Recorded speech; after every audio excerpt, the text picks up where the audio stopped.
Welcome to Shaka Extra Time. My name is Jackson Vunganyi. We're coming to you on Facebook Live in the studio here with the man himself, Shaka Ssali. This is the show where Shaka gets to answer your questions. Shaka, welcome. Thank you for joining us today on Shaka Extra Time. How are you doing today? I am hugely terrific, Jackson. How are you? I'm fine, I'm fine. You look good.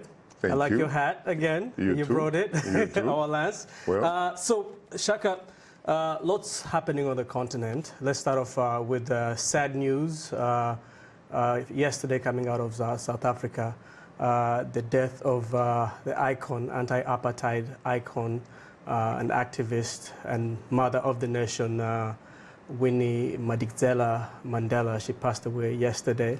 What do you see as her legacy? Well, first of all, you know, she meant different things to different people. So there are people who dwell on what they characterize as her quote-unquote controversy.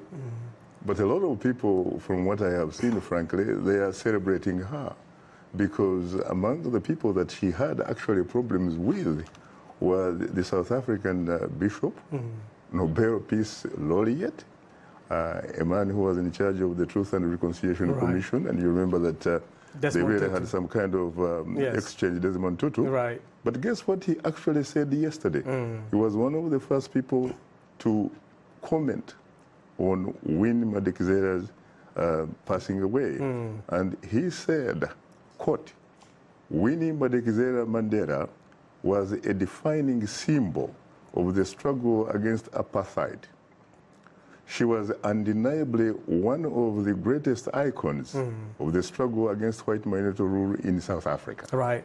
And we saw that today President Cyril Ramaphosa visited the Mandela family and described her as a voice of defiance and resistance in the face of oppression. One of the things that I remember is after the Rivonia trial, I was looking at the videos from then when she was being interviewed. This very young, fresh-faced woman who had just been married just a couple of years. And remarkably gorgeous. Right.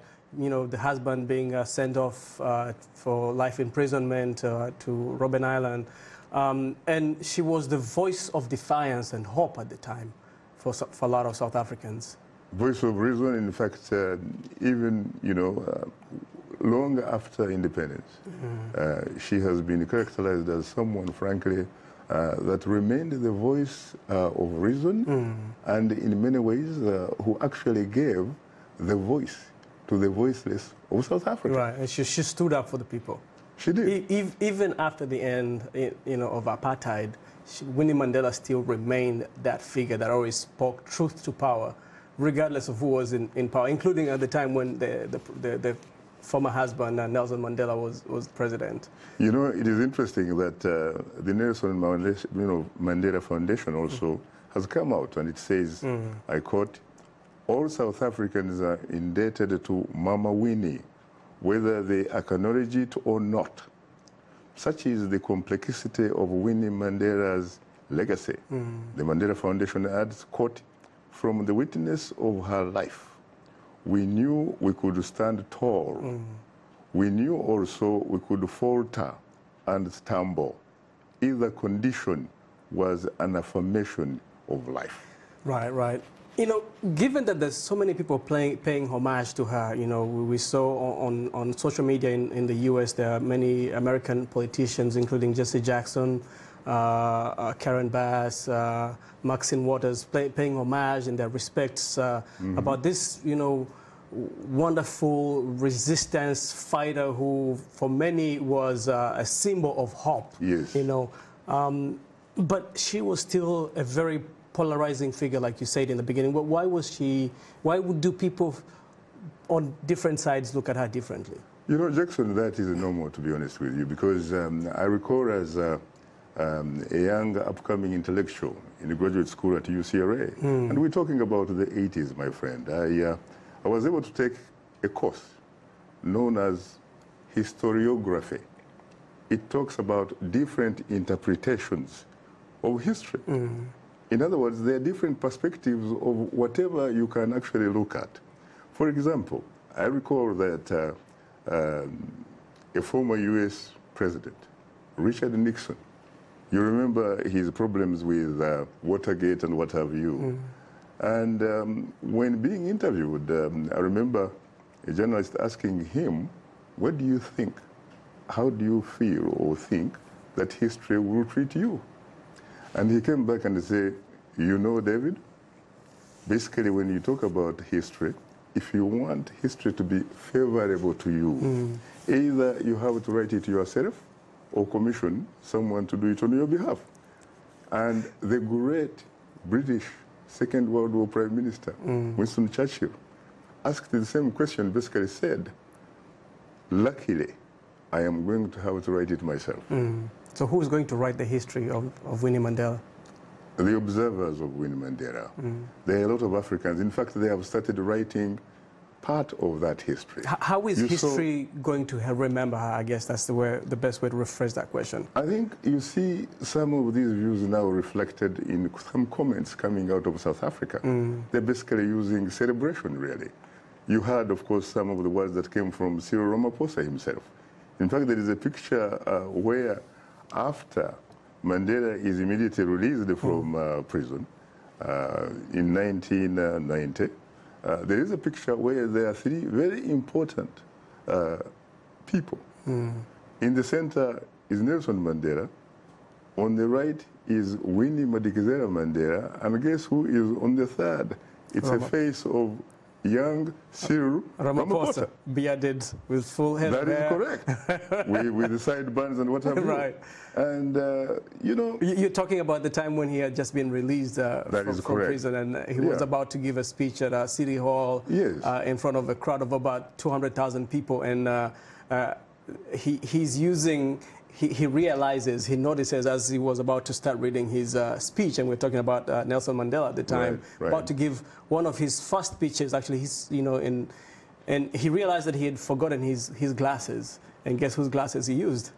And in a very symbolic way, he asks for the glasses of Winnie Mandela, the lady who most likely is the reason why he was released from 27 years of incarceration. Not only is the reason probably why he was released, but probably why he became the most important face and symbol of the fight against apartheid, while in fact sitting in prison, Robben Island and Poolsmoor. She kept the flame burning. Precisely, because don't forget that there were other equally or even more important prisoners in Robben Island.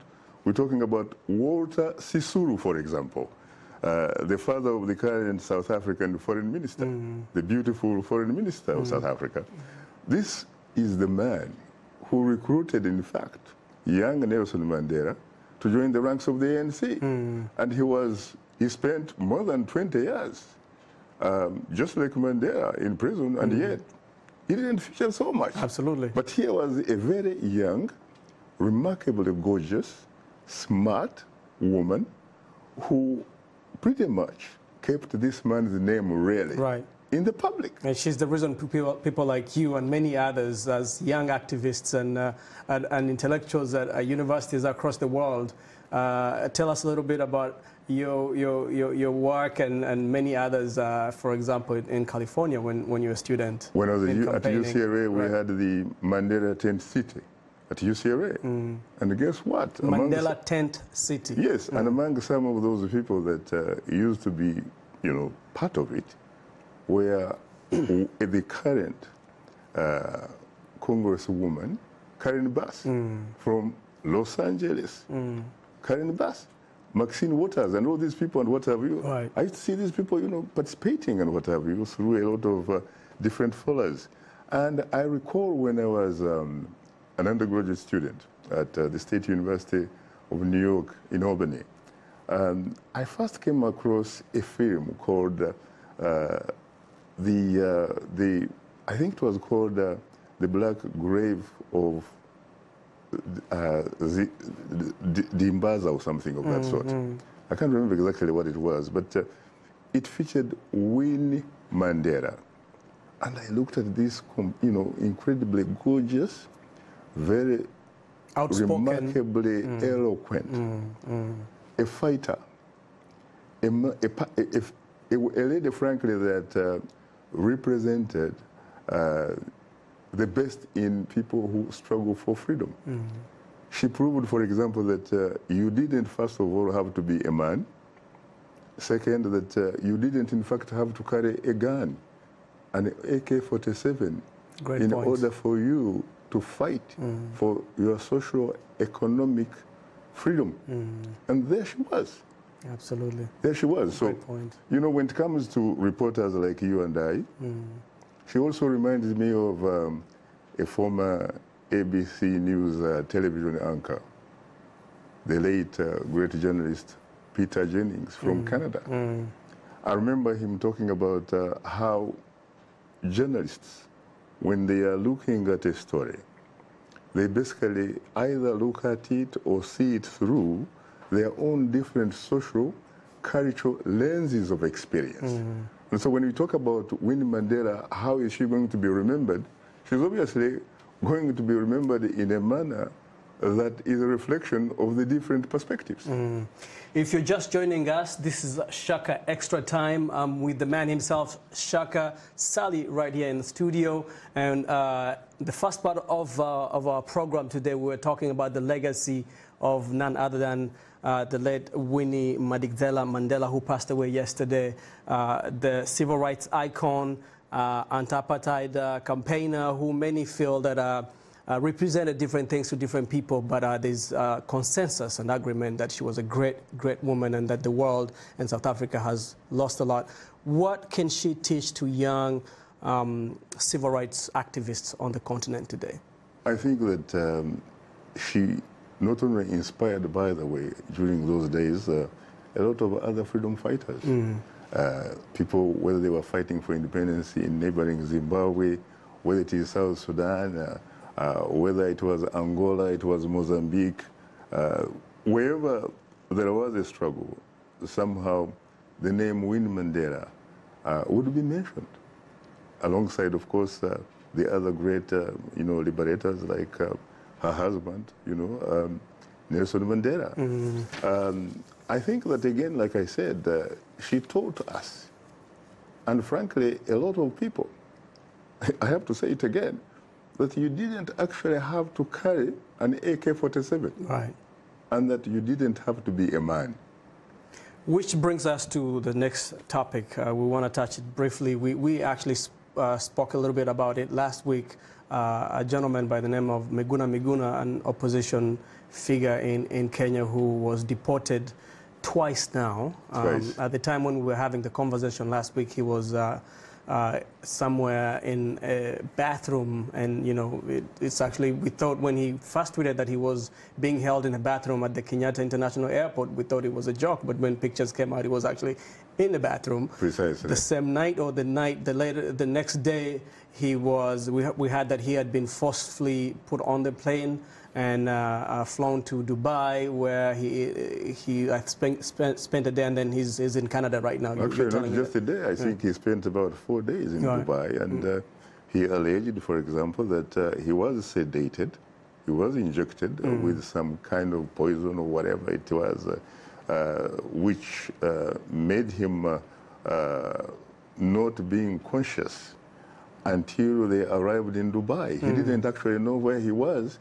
until they were actually getting out of the aircraft, and he said, where is this? Where are we? And the guy next to him, who happened to be a Kenyan security or civil or secret service personnel, said, we are in Dubai. Unbelievable. How did we get here? He said, well, we came with, United Emirates. Is it United Emirates? Right. So he was in Kenya one night, and then he woke up and he was in Dubai. In another country. In another country. Another continent. Why, again, is the Kenyan government going at great length? And that's the question we actually had. We talked about this last week. Why is the Kenyan government, or Kenyatta's government, going to this great length to treat this man with this type of heavy-handedness? It is obviously getting a lot of public relations battling, and I think that it has lost a lot in terms of the image, and yet this is a country, frankly, that benefits enormously in terms of attracting tourists. But I think that you should also look at Miguna Miguna's contribution. You remember that we said there was probably no need for the Kenyan government to behave the way it did because it succeeded actually in making a huge political mountain, just like Mount Kilimanjaro, the tallest mountain in Africa, out of a moral hill. And this is exactly where Miguna Miguna sits right now. They basically elevated the profile of this gentleman. That's true, but then there is also the other side. The government is saying that as far as the government is concerned, they did not actually deport Miguna Miguna. They said there was some kind of somebody who was, in their view, an undocumented alien, undocumented. Can you imagine a man who was being covered 24/7 on some of Kenya's major media platforms? We're talking about KTN. We're talking about Citizen Television. We're talking about Nation Media Group. He was featured in some of the major daily newspapers. We're talking about the Daily Nation. We're talking about the Standard and all that kind of stuff. And you actually have the audacity to say that as far as we are concerned, we didn't know that it was a Miguna Miguna who obviously is one of us and was born in Kisumu County. Right. And so this is actually one of the questions that it was our first question from Messi Tracy from Kigali, Rwanda, who asked you, Shaka, a second deportation for self-proclaimed general of national resistance movement of Kenya, Miguna Miguna, was it justifiable? Would it have happened if he had complied? I think that ideally, if he had complied, he would have actually been received in Kenya. But you see, the government had a political interest. The government wanted to tie his hands behind his back and his feet together so that he could not politically punch. That's the reason why, because he actually flew on a Canadian passport. International law requires that you disembark on the same specific document that you traveled. And if you did, in his particular case, he would require a visa. And so the government was actually willing to give him a 6-month visitors or tourist visa. In the meantime, they sort out his, his citizenship problems, which really are not in contention, really. So everybody knows Miguna is a Kenyan. So it is more political, really, than legal and all this kind of stuff. And yet he himself really wanted to enter as a Kenyan on the basis of the fact that the Kenyan courts themselves had actually ruled that he be allowed back in Kenya unconditionally. And he stood on that. And the fact that he had been illegally deported. Illegally deported, not to mention, by the way, that before he was deported, he actually was a candidate for the governor of Nairobi County. I had to rush you on the second one. This is the second question coming in from Lagos, Nigeria, one Adesemoju Akimboye. The question to you, Shaka, is why did democracy, or why does democracy in Africa bring little or no development, and who is to blame? I think part of it, first of all, I would tell my brother that I don't know what kind of democracy he is talking about. Because let's face it, democracy just seemed to be crawling in his own country, Nigeria, because the first time, frankly, most observers will agree that Nigeria actually conducted a credible, free, fair, transparent, verifiable, democratic election. Was 2015. And so I think he needs to be a bit patient to see what kind of results that is going to bring about, because democracy, like everything else, is a work in progress. It does not happen overnight. No, it's neither an event nor an incident. It is a process. You keep working on it. Precisely. But we can look at some, countries, frankly, that are experiencing reasonable doses of democracy. Look at South Africa, for example. They were able to recall a president who was in State House. Right. Look at Botswana. Absolutely. You have a man called Ian Khama. When I last interviewed him, he said that his names, in fact, were Seretse Khama, Ian Khama. Seretse Khama being his father. His father, yes. And the founding president right. of Botswana. And Botswana, frankly, seems to be working. Why is it working? Because there is democracy. There's something interesting about Botswana and their transition to, of these different presidents who come in and leave power just 1 year before they're actually supposed to be. Can you believe that is happening in Africa? And he's not setting any precedent, by the way. Right. The individual that actually did that was the second president, Shaka Ssali, who is now dead. And then later, the third president, Festus Mogae, did exactly the same thing. So this is a tradition now. Right. And this is in relation to the third question from Vrama Saindi from Monrovia in Liberia. The question to you, Shaka, is why is it that African leaders do not usually want to let go of power, even when their tenures are over? That's very interesting. I think that the answer is very simple. You look at those people who are presidents and who figure out a way of, for example, shifting the political constitutional goalposts, who actually don't want to go, they want to remain presidential monarchs. These are people, to begin with, who were not, at the beginning, elected by anybody to get into that office. They shot their way into that office. And therefore, they do not actually feel that they are accountable to anybody other than the AK-47. Right. And the soldiers who are their political constituency. So then why the charade of these elections? I mean, we just saw in Egypt recently, General Abdel El-Sisi holding an election where he was the only contestant until the last minute, obviously, where there was this opposition character who was working, it turns out, for his campaign until the last minute decided to run against El-Sisi. Why hold this charade of an election? Spend a lot of money, waste people's time if you know that you have no intention of leaving power in the first place. Jackson, it's a facade. It's an illusion.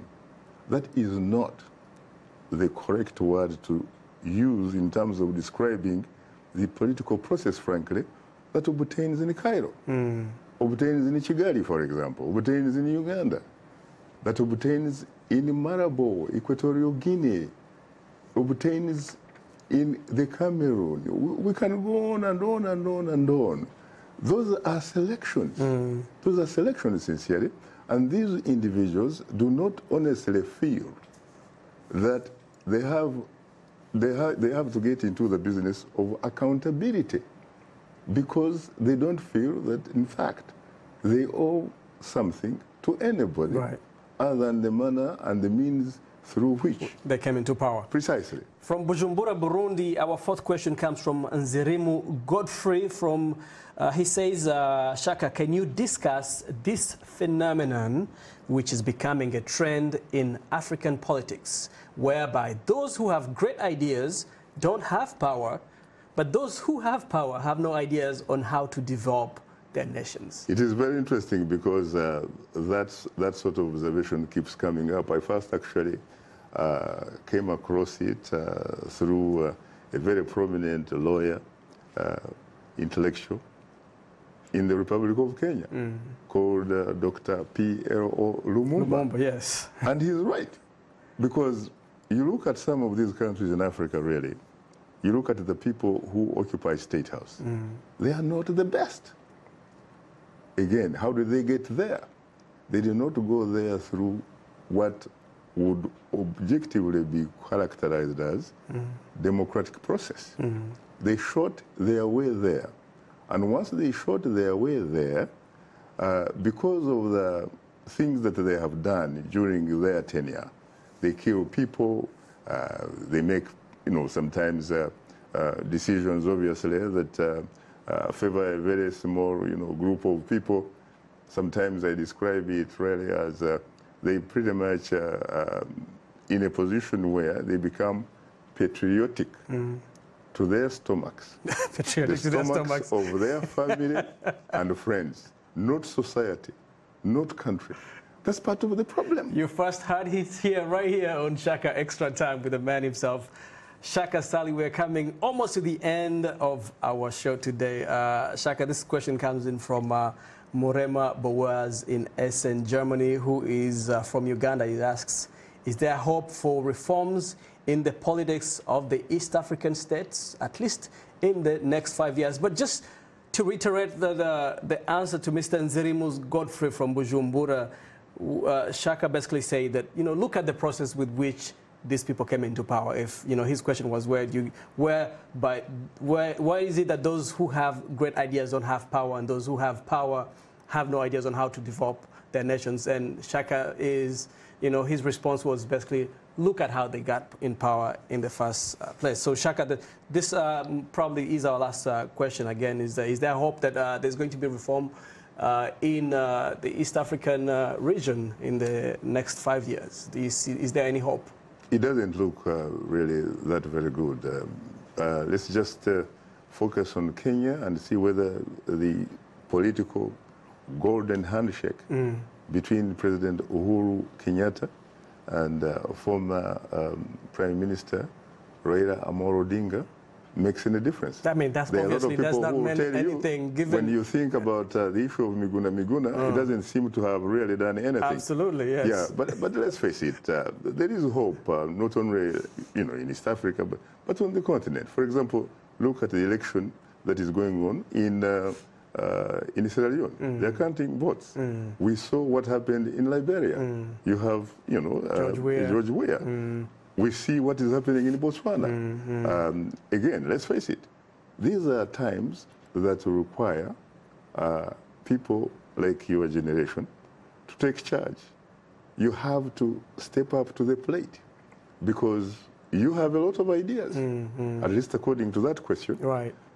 In tandem with the advantage of having social media. Right. And so frankly, you know what is happening in your neighborhood and beyond. So you should be able to come up with informed choices. Right.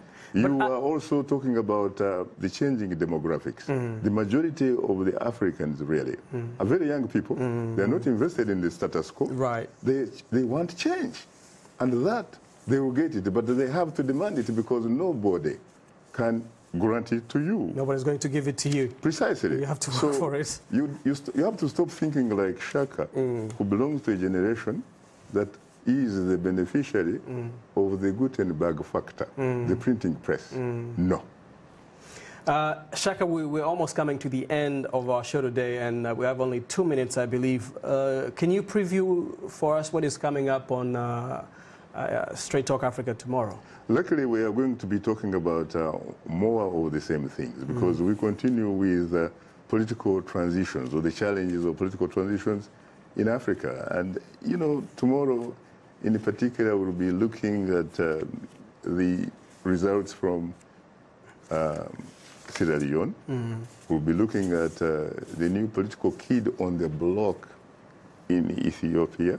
The first time that the Oromo community has actually had an opportunity to be in charge of the state in that second most populous nation in Africa. We'll be, of course, also, in a way, looking at the life and legacy of the great Winnie. She was so important, so famous, so popular, that you could just say Winnie, and the rest, people will figure it out. Thank you very much, Shaka, and thank you very much for all of you for joining us today on Shaka Extra Time. My name is Jackson Vunganyi. Be sure to tune in tomorrow to Straight Talk Africa with the man himself, Shaka Ssali. Shaka, thank you very much. You're most welcome, Jackson.